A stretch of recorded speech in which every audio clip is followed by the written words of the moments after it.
This is a story about a boy whose name was Ace. Ace is a 10-year-old boy who lived in a small house in the slums of the city of Skopje his whole life. For those who did not know, Skopje is the capital and largest city of Macedonia, situated in the southeast of Europe.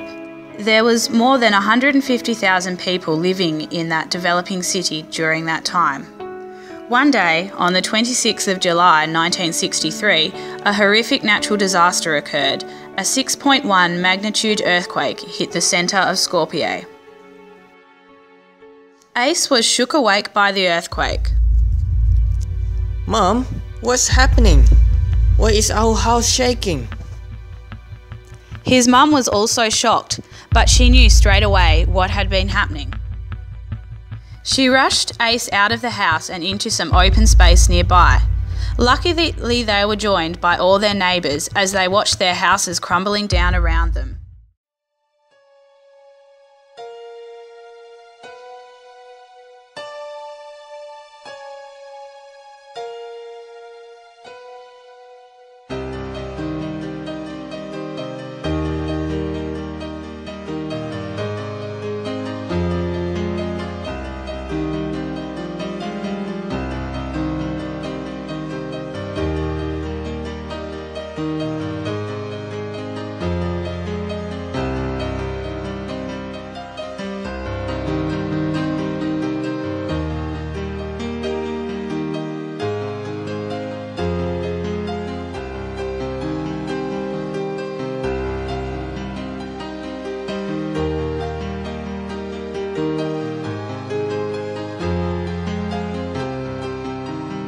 The earthquake killed over 1,000 people, injured more than 3,000, and left more than 150,000 homeless. The earthquake was the most destructive earthquake in the recent history of Yugoslavia, destroying between 70 and 80% of Skopje.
Ace was terrified. He had no idea what to do. For hours he was left devastated.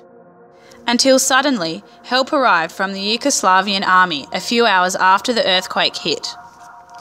Wait, I can hear something. Is that a tank? And there's a lot of trucks coming behind too.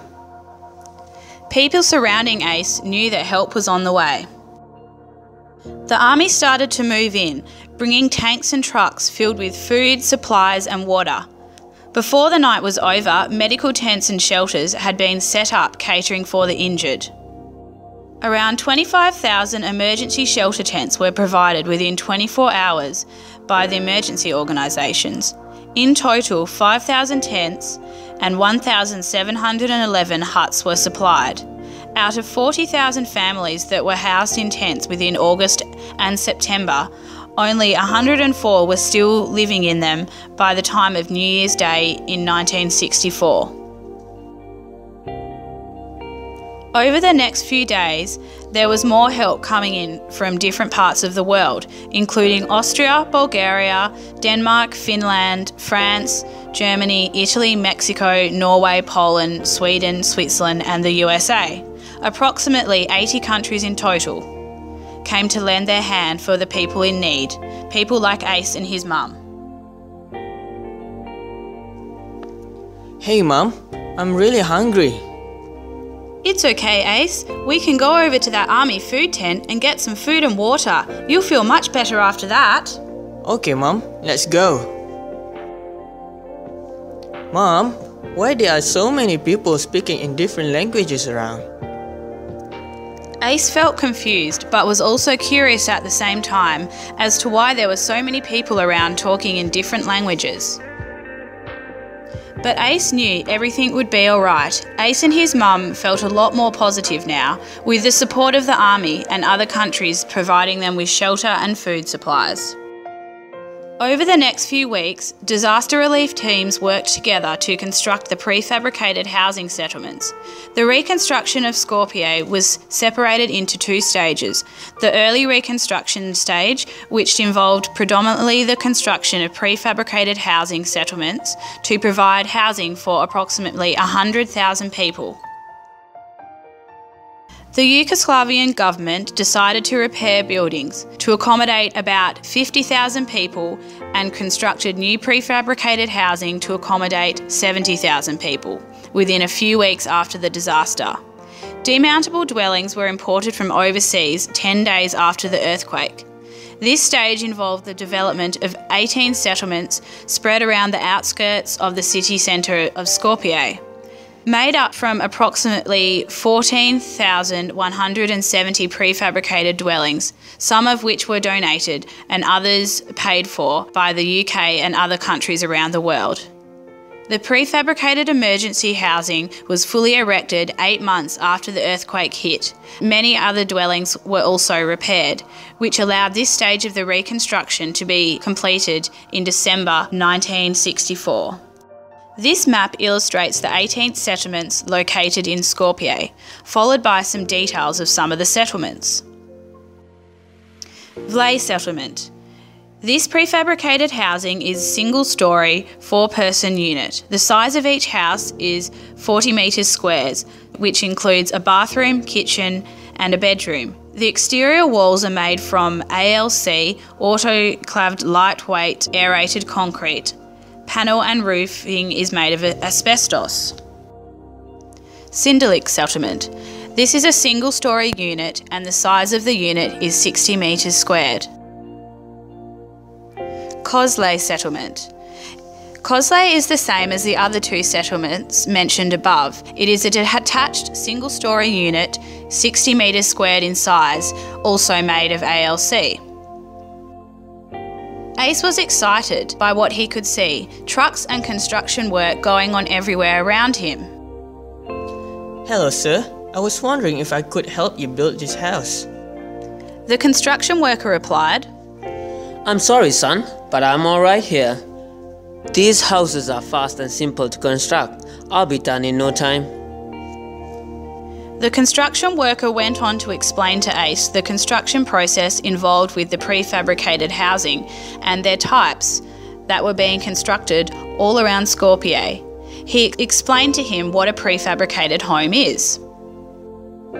He said, prefabricated homes are dwellings which are manufactured off-site in advance, usually in standard sections that can be easily shipped and assembled.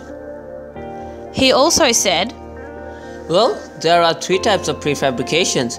The first one is stick and panel, which the process of industrial elements to minimize site labor. And the second one is panelized.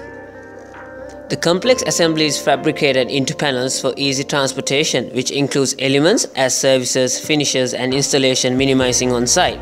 While the third one, volumetric, which is structurally self-supporting or load-bearing volumes, enclosing whole section of buildings, typically fitted out with services, fittings, finishes, and joinery. The one that we are doing right now is the second type, the panelized prefabrication. If that's the meaning of prefabricated housing, is that the type of housing that I saw near my tent in Kosley? All those trucks bring in the building parts that was assembled together by building to create new homes? Yes, son, that's exactly right. Prefabricated housing settlements were also part of the overall Skopje Reconstruction Master Plan by Kenzo Tange and his team. After a few weeks, the authorities came and told Ace and his family that the new house was now ready to be moved into. Look, Mum, this house looks so different to what we used to live. I don't know, it feels different that this house feels so luxurious. Yeah, it's different, but it's good. You just have to get used to it. This is our new house. Go get some friends. We have many new neighbours now. The formation of 18 new settlements away from the damaged residential areas drew resources and focused on the activity away from the old settlement. In addition, there is an alien nature of the newly built prefabricated houses, being culturally unfamiliar at the time when psychologically the community is trying to recover.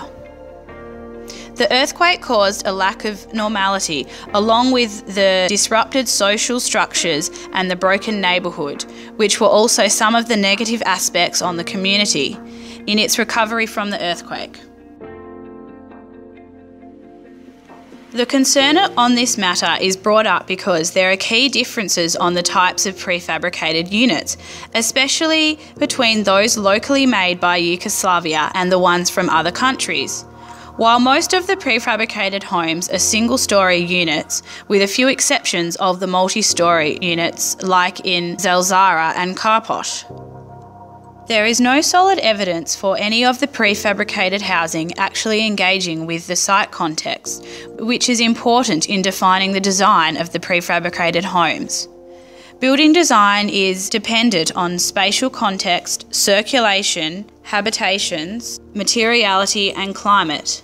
As the prefabricated units were made in different parts of the world, generalisation of the context was disregarded, as well as simplification of the prefabricated design for the benefits of mass production. This scenario may have affected the already devastated people of Skopje in a way that they had to live within the prefabricated houses, which functioned poorly in the context, especially in terms of insulation and ground moisture context, as the local temperatures get lower towards the end of the year.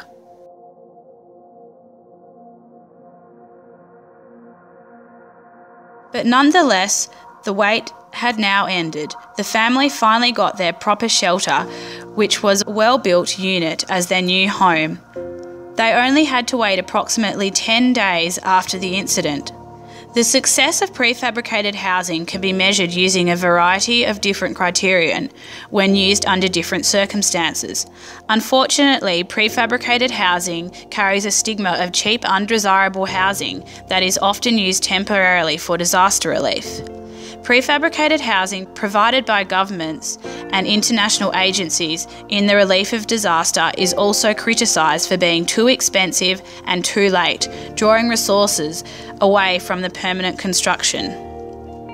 The combination of immediate response to disaster relief, precise planning of housing settlements, and the efficient construction process, as well as the overall improvement of living standards in Skopje due to previous slum conditions, resulted in the success of prefabricated housing for Skopje, and some of them still even exist today.